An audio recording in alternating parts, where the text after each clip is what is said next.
I have in the studio with me an aviation analyst, Olumide Onwayo. And also have an economist joining us via phone, Aliu Audu, that's from Abuja. Thank you, gentlemen, for joining us. Thank you. Well, thank you. Let me start from the studio now. Now, a lot of positives with what we've seen reeled out here now, saying it would increase, competitiveness, also help encourage competition, more passengers on the air flights and all of that.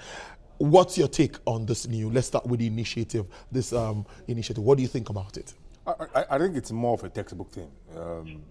With the competition, fares will drop, more frequencies, more airline. But I want to work on what I have seen here in the Nigerian airspace. Okay. If you look at it, we signed the Yamoussoukro, which is almost like the SATEM, a long time ago.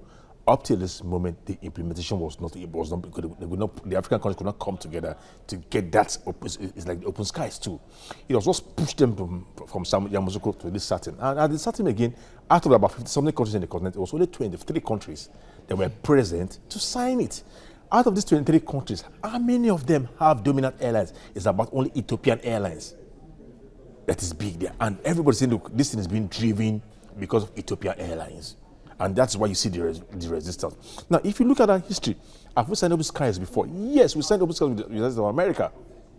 When we signed with America, the United States of America gave us 5 years head start. That after signing, for the first 5 years, they will not operate into Nigeria. That Nigerian Airlines should operate, use the advantage before we start. And in those 5 years, we wasted it without operating, without making use of it.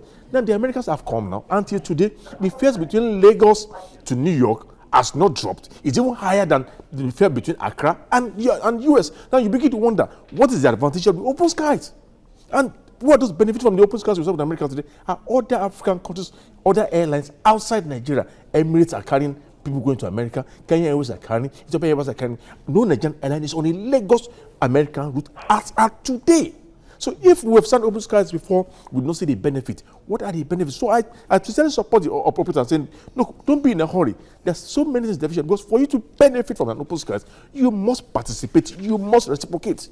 And for now, we don't have the airline or carrier that's ready to participate and make benefit from this setup. What are these challenges with the airline in Nigeria, in this part of the world? There are challenges which we face, and it's been identified too in this report that maybe we might not be able to meet up with some. Because this brings me to, before we talk about that, what are these challenges that you think will really make us highly competitive as much as we're supposed to be? Let us start from the conception. What we have in Nigeria is, once you have 2 aircrafts, you cannot apply to be an airline.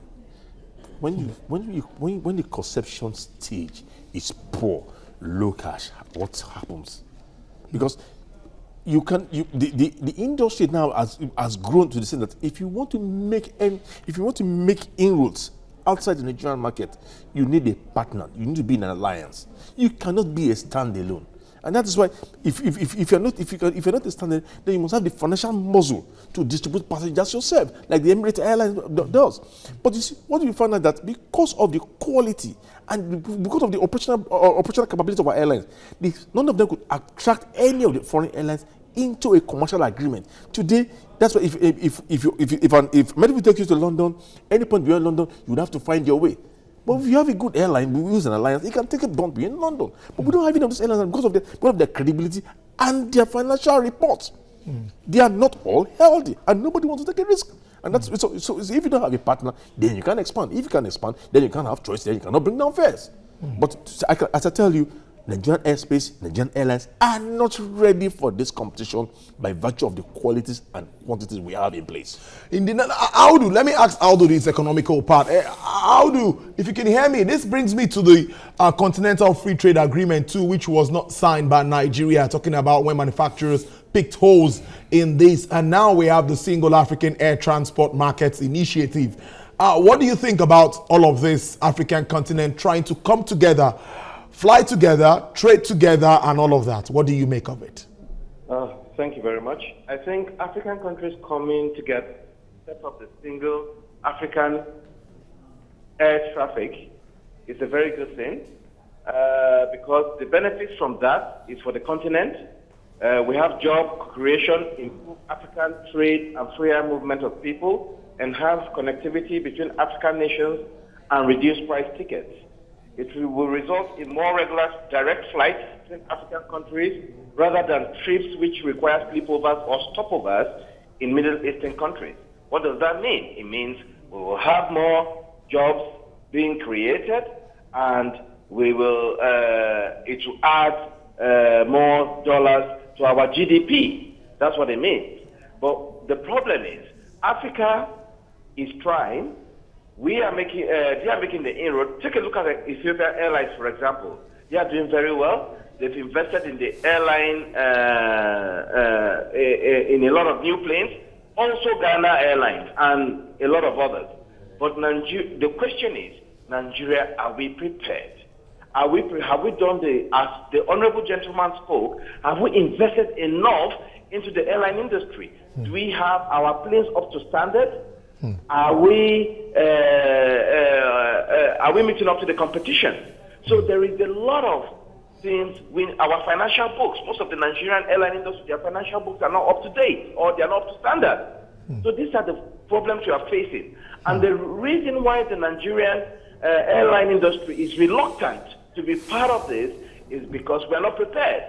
We have been caught with our hands in our mouths. Ethiopia, most especially, and other countries are investing a lot in the airline industry. We are still using substandard airlines, and we're not prepared. So the problem is our own preparation, our local preparation, and our own local content. So that is where the concentration is.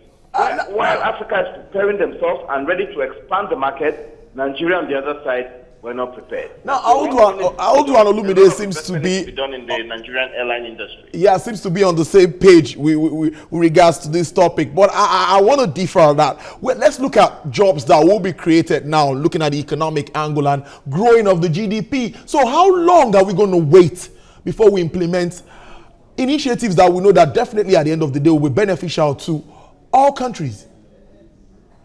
Well, I don't think we have to wait very long. I think it is something that requires investment. A lot of people are already, even China, a lot of people are placing orders for new planes from Boeing, from China, and so on. So I don't think it's something that requires a long waiting period. If we are serious, we can, even if we cannot source the funding locally, we can partner with foreign funders to fund our local airlines. But what we need to do is to have a proper management in place, that can lead the various airline companies to the desired place. But right now we don't have that. We don't have good management. So a great deal of overhauling needs to be done regarding the management of Nigerian airline industries. And we can also seek support from international financiers to get us to where we need to get to. It is not rocket science. It can be done. Ethiopia is doing it. Other countries are doing it. We can do it. All right, hold your thoughts. Long gestation period. All right, hold your thoughts, Aliu. I'll get back to you shortly. Now, he's saying that it is possible that we can get it right. Because I'm looking at enhancing traffic connectivity is very important in this part of the world. How long do we have to wait? I'm going to ask you that same question, Lumide. How long do we wait to get it right? A lot has been invested in the aviation sector. What more do we need to do? Basically, it's not only the airlines, because it's not only the airlines that bring the investors. Okay. The system and processes in place, ease of doing business, the functionality of your regulatory body, safety and security within, all this come together. Now, we are a Category 1 country in the aviation industry. We have the Category 1 certification on safety standards, Category 1, Nigeria has it. The only one in West Africa so far. Now, Philippines, that's a Category 2, got an American to bring $1 billion to invest, $1 billion to invest in the airline industry there. But the man is not going to bring that, he's not bringing the $1 billion here. In Nigeria, if you take the turboprop Embraer aircraft and put it in the market, most Nigerians will not fly you. I said probably is late and it gets to the airport. That's the only airline that's available. That's who's going to board that aircraft. But the same Embraer 135, that is what the Ghana airline is using that to ferry passengers, full house from Accra to Lagos. Today, they've carried more international passengers outside from Lagos than all Nigeria, than The Nigerian Airlines from that same airport, your own airport, an airline that uses a 35-seater aircraft is carrying more passengers at the international airport than Nigerian Airlines. Then something is wrong. It's not because you don't have new aircraft. It's not because you have smaller aircraft. Something is structurally wrong that we need to address here. Now, the open skies is there. All the benefits, like I said, all those benefits. I call it for the maybe for the trade industry is good, but for the aviation so far in Nigeria, it's textbook. What we want to see is if you don't have a Nigerian airline that is strong enough to participate, if you don't put a system and process in place that will attract investors that make our own airline industry strong, what you'll be doing is you'll just be asking airlines, they'll be coming in, carrying passengers, buy ticket, they will not invest in Nigeria, and all we'll be doing at the end of the day is transferring the money to the central bank and outside the country, and the benefits of what you are looking for will not be attained by Nigeria, but other countries will benefit from it. We need to sit down, address this, and ensure we make benefit from it. But right now, we are not benefiting. Well, we're going to take a break. Olumide and Laliu will still be here, and we'll continue this discussion after the break. Stay with us.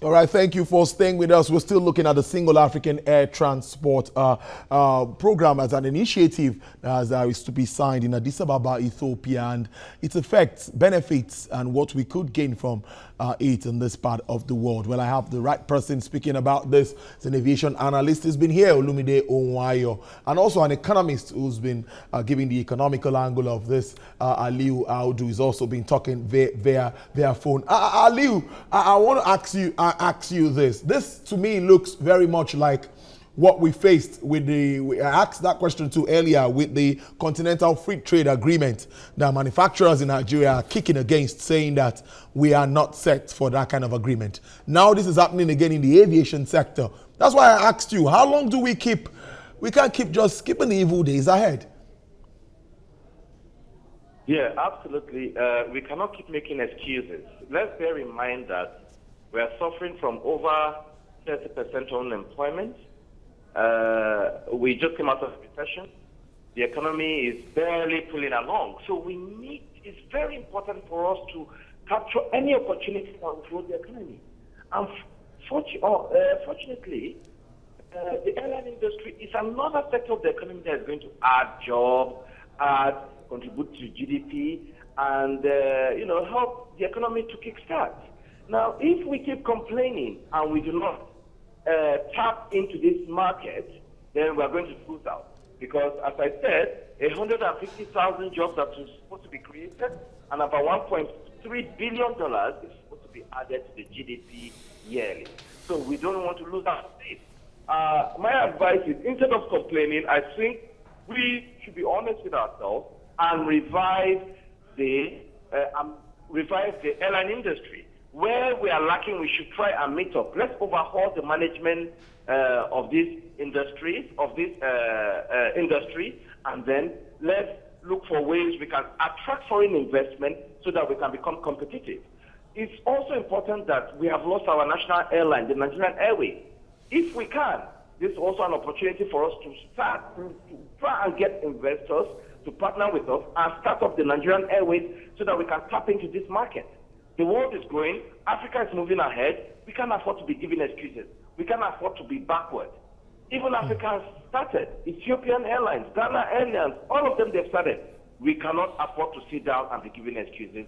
We need to do a lot as we are lacking behind economically. We just came out of a recession, as I said, and we need to grow our unemployment.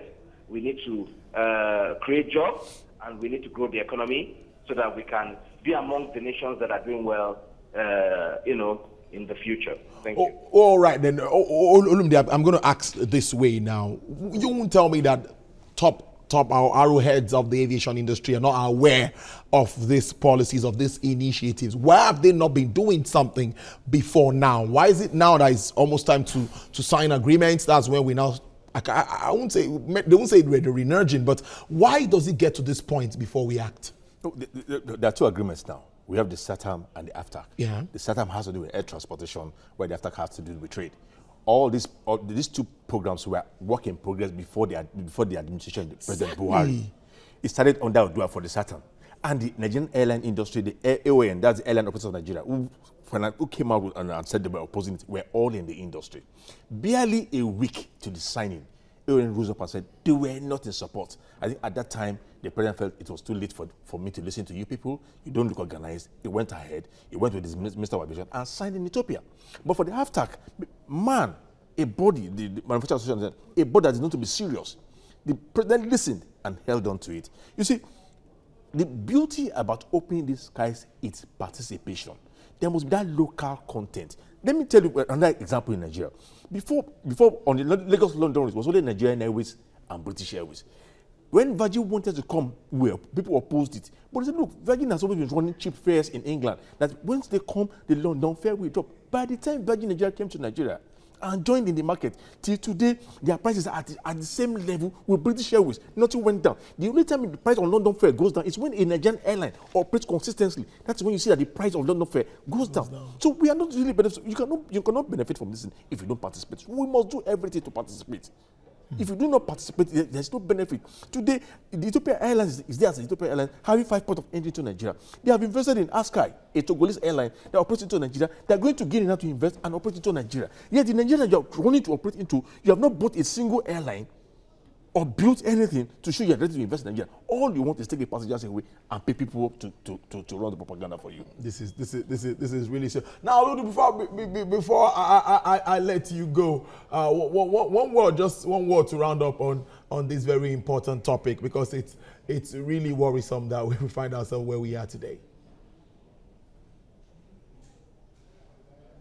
Sorry, is that for me, Ali? Yes, for you, please. One word as we round up this segment of the show, because, what I'm going to say, I'm just going to encourage Nigerian airline industry to be competitive. This is not time for us to sit on our hands and complain, but for us to be competitive. Let's look for opportunities. Let's partner with foreign investors, partner with government, and revive the Nigerian air industry and be competitive so that we can provide jobs and add to the bottom line of the economy. Thank you. Aliyu Audu, economist from Abuja, thank you very much for joining us, sharing your thoughts.